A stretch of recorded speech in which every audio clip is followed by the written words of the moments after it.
അടിപൊളി ബസ്സിലേക്ക് എല്ലാവർക്കും സ്വാഗതം. ഇന്ന് നമ്മളൊരു സ്പെഷ്യൽ സാധനമാണ് ഉണ്ടാക്കാൻ പോകുന്നത്. സ്പെഷ്യൽ എന്ന് വെച്ചാൽ പലർക്കും ഇഷ്ടപ്പെടാത്ത വഴുതനങ്ങ വെച്ചിട്ട് ഒരു അടിപൊളി സംഭവമാണ് ചെയ്യാൻ പോകുന്നത്. വഴുതനങ്ങ ഒരുവിധ ആൾക്കാരൊക്കെ അവോയ്ഡ് ചെയ്യുന്ന സംഭവം, പക്ഷെ അത് ഒരു വെറൈറ്റി ആയിട്ട് ഉണ്ടാക്കി കഴിഞ്ഞാൽ കഴിക്കാത്തവരും കഴിക്കും. പിന്നെ ഇപ്പൊ മഴക്കാലമാണ്, മഴക്കാലത്ത് നല്ലൊരു ടേസ്റ്റുള്ള സബ്ജിയാണ് ഇത്. റൊട്ടിയുടെ കൂടെയും ചോറിന്റെ കൂടെയും ഒക്കെ കഴിക്കാൻ പറ്റും. നമുക്കത് എങ്ങനെയാ ഉണ്ടാക്കാന്നൊന്ന് നോക്കാം. ഞാനിത് ഇവിടെ കടുകെണ്ണ ഇട്ട് കൊടുത്തേക്കണേ. അപ്പൊ ഞാനും മിക്കവാറും ഇതൊരു നോർത്ത് ഇന്ത്യൻ സബ്ജിയാണ്. നോർത്ത് ഡിഷൊക്കെ ഉണ്ടാക്കുമ്പോൾ ഞാൻ കൂടുതലും കടുകെണ്ണ യൂസ് ചെയ്യുക. ഇപ്പൊ നമ്മൾ കേരളത്തിൽ പലർക്കും കടുകെണ്ണയുടെ ടേസ്റ്റ് ഇഷ്ടമല്ല. അപ്പൊ വേറെ ഏതെങ്കിലും ഓയിൽ ഉപയോഗിക്കാം, കുഴപ്പമൊന്നുമില്ല. കടുകെണ്ണയിൽ ഉണ്ടാക്കുമ്പോൾ ഇതിന് ടേസ്റ്റ് കൂടും. ഞാൻ ഇവിടെ കടുകെണ്ണ ചൂടായിട്ടുണ്ട് കേട്ടോ. അതിലേക്ക് ഇതേ ഒരു 2.5 തക്കാളി, പിന്നെ ഒരു 2 വലിയ വഴുതനങ്ങ കേട്ടോ. ഇതിൽ ഉണ്ട വഴുതനങ്ങയാണ് കുറച്ചും കൂടി ഉണ്ടെങ്കിൽ നല്ലത്. അപ്പൊ എൻ്റെ കയ്യിൽ ഇപ്പൊ നീളനാണ്, അപ്പൊ ഞാൻ അത് എടുത്തു. വഴുതനങ്ങ ഏതായാലും കുഴപ്പമില്ല, പക്ഷെ നമ്മൾ കുറച്ച് മറ്റേ ഇതിന് ഉപയോഗിക്കുന്ന വയലറ്റ് വഴുതനയില്ലേ, അത് ഉണ്ടെങ്കിൽ കുറച്ചും കൂടി നല്ലതാ. ഇതിനെ ഒന്ന് നമുക്ക് പൊള്ളിച്ചെടുക്കണം.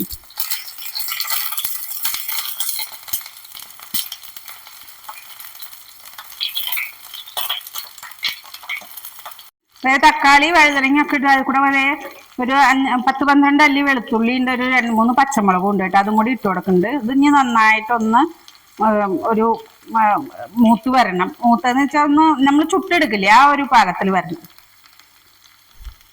അപ്പോൾ അതേ വഴുതനങ്ങയും തക്കാളിയൊക്കെ നന്നായി പൊള്ളി വന്നിട്ടുണ്ട് കേട്ടോ, കണ്ടോ. പിന്നെ അതേ വെളുത്തുള്ളിയൊക്കെ ഉണ്ടോ, ഒരു സ്മോക്കി ഫ്ലേവറിൽ വരണം. അത് നമുക്കിത് ഓഫാക്കി കൊടുക്കാം.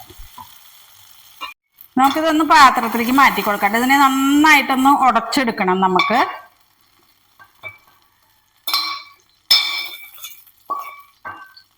നമുക്ക് ഈ ഉരുളക്കിഴങ്ങും കുഴക്കിനെ പൊട്ടറ്റോ മാഷ് വെച്ചിട്ട് നന്നായിട്ട് ഇതിനൊന്ന് ഉടച്ചെടുക്കാം കേട്ടോ.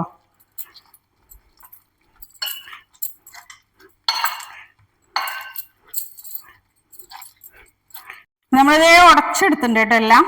ഇനി നമുക്ക് ഇതിൽ ഒന്ന് എണ്ണയിൽ ഈ ജീരകം ഇതൊക്കെ വറുത്തിട്ടിട്ട് ഉള്ളി ഒന്ന് ഇട്ടിട്ട് അതിനൊന്ന് ഒരു വറുത്തിടണം. അതേ പാൻ ചൂടാക്കാൻ വെച്ചിട്ടുണ്ട്. അതേ ജീരകം ഇട്ട് കൊടുക്കുന്നുണ്ട് കേട്ടോ, ഒന്ന് പൊട്ടട്ടെ. അതിലേക്ക് ഇതേ മുളക്, വറുത്തിടുന്ന മുളക്, ഇതിലേക്കൊരു നമ്മുടെ കറുവാപ്പട്ടയുടെ ഇല കേട്ടോ.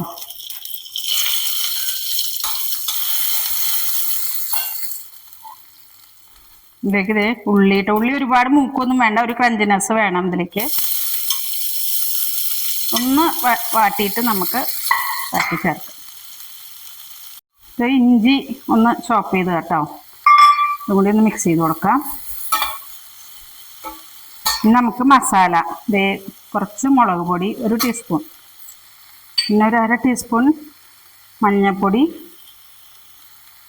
പിന്നെ കുറച്ച് കായം 1/2 ടീസ്പൂൺ. ഒന്ന് മിക്സ് ചെയ്ത് കൊടുക്കാം. ഉപ്പും ഇട്ട് കൊടുക്കാം കേട്ടോ. നമ്മൾ ഉപ്പൊന്നും ഇട്ടിട്ടില്ല, ഒരു 1.5 ടീസ്പൂൺ ഉപ്പ് ഇട്ട് കൊടുക്കുന്നുണ്ട്. നന്നായി മിക്സ് ചെയ്ത് കൊടുക്കാം.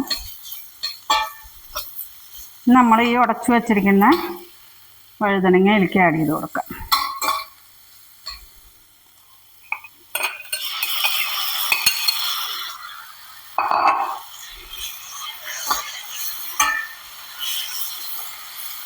നന്നായി മിക്സ് ചെയ്ത് കൊടുക്കാം കേട്ടോ. ഇനി നമുക്ക് ഇതേ മല്ലിയുടെ ഇല ഇട്ട് കൊടുക്കാം കേട്ടോ. നല്ലോണം മല്ലിയുടെ ഇല ഇടാം കേട്ടോ. നമ്മുടെ സബ്ജി റെഡിയായി. ഇത്രയേ ഉള്ളൂ.